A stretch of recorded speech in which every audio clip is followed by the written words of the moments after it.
अस्सलामुअलैकुम। मैं एक साइकोलॉजिस्ट हूँ और अपने पेशेंट्स की ट्रू स्टोरीज आपके सामने लेकर आती हूँ। आज की आप बीती को मैंने उन्वान दिया है नसीब। बिल्किस अपनी बेटी नायाब और शौहर के साथ रहती थी। बिल्किस का शौहर रिटायर हो चुका था और पेंशन आती थी जो बिल्किस को हमेशा कम लगती थी।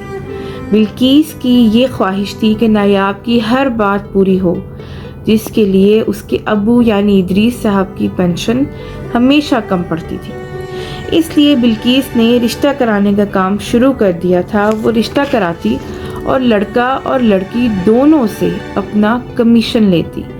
दिन ब दिन बिल्किस की लालच बढ़ती जा रही थी। उसकी यही कोशिश होती कि किसी तरह रिश्ता पक्का हो और उसको अपना कमीशन मिले। इसके लिए वो दोनों तरफ के लोगों को सच झूठ बताने से भी गुरेज नहीं करती थी। इदरीस साहब जब उसको टोकते तो वो यही कहती कि क्या हमें अपनी बेटी नहीं बयानी, पैसे होंगे तो उसका जहेज पूरा हो सकेगा।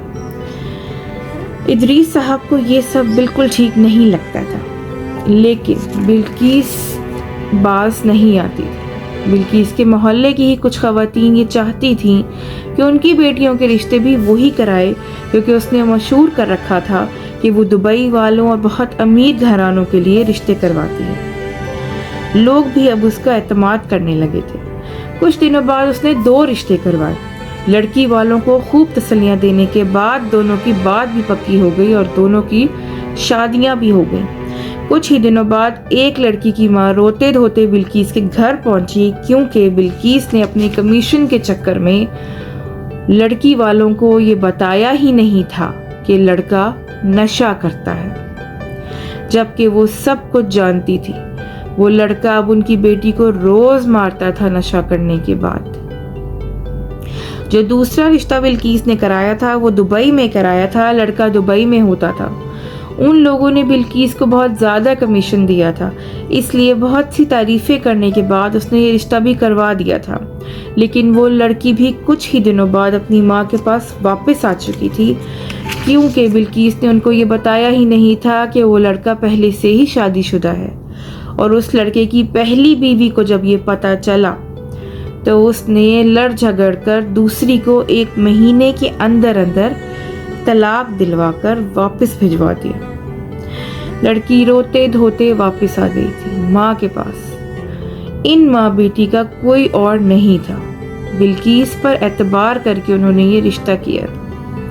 इदरीस साहब को जब ये मालूम हुआ तो उनको बहुत दुख हुआ कि बिल्किस ने चंद पैसों की खातिर किसी की बेटी की जिंदगी उजाड़ दी है। वो सोच भी नहीं सकते थे कि बिल्किस इतनी गिर सकती।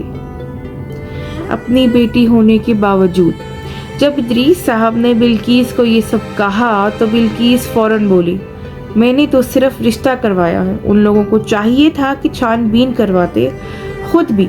अब उनकी बेटियों के नसीब ही खराब हैं तो मेरा क्या कसूर है। कुछ ही दिनों बाद बिल्किस की अपनी बेटी का बहुत ही अच्छी जगह रिश्ता हो गया। उसने बहुत छानबीन के बाद एक अकेले यानी अकलौते लड़के को बेटी का रिश्ता दी, जिसके माँ बाप भी इंतकाल कर चुके थे। बहुत बड़ा घर और गाड़ी और नौकर चाकर थे। बिल्किस बेटी का घर बार देखकर हमेशा खुश होती और इदरीस साहब को भी बताती कि नायाब का उनकी वजह से ही अच्छी जगह रिश्ता हो गया है।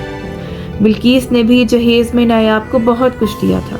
गोल्ड सेट्स, बर्तन, फर्नीचर, इलेक्ट्रॉनिक्स, गर्ज ये कि ट्रक भर के नायाब को जहेज दिया गया था ताकि बेटी खुश रहे। कुछ दिनों बाद ही एक दिन रात देर से नायाब घर आई तो उसके साथ उसका कुछ सामान भी था। उसकी हालत माँ को कुछ ठीक न लगी। जब पूछा तो पता चला कि वो लड़का जिससे नायाब की शादी हुई थी वो फ्रॉड था। वो घर बार उसने किराए पर लिया था। वो नायाब का सारा सामान बेचकर और उसको तलाक देकर कब का शहर से बाहर जा चुका था। लोगों की बेटियों के नसीब को बुरा कहने वाली खुद की बेटी के साथ भी वही हुआ था। ये स्टोरी मैं आपके सामने रखूंगी। काइंडली कमेंट से मुझे ज़रूर बताइएगा। बहुत शुक्रिया। अल्लाह हाफ़िज़।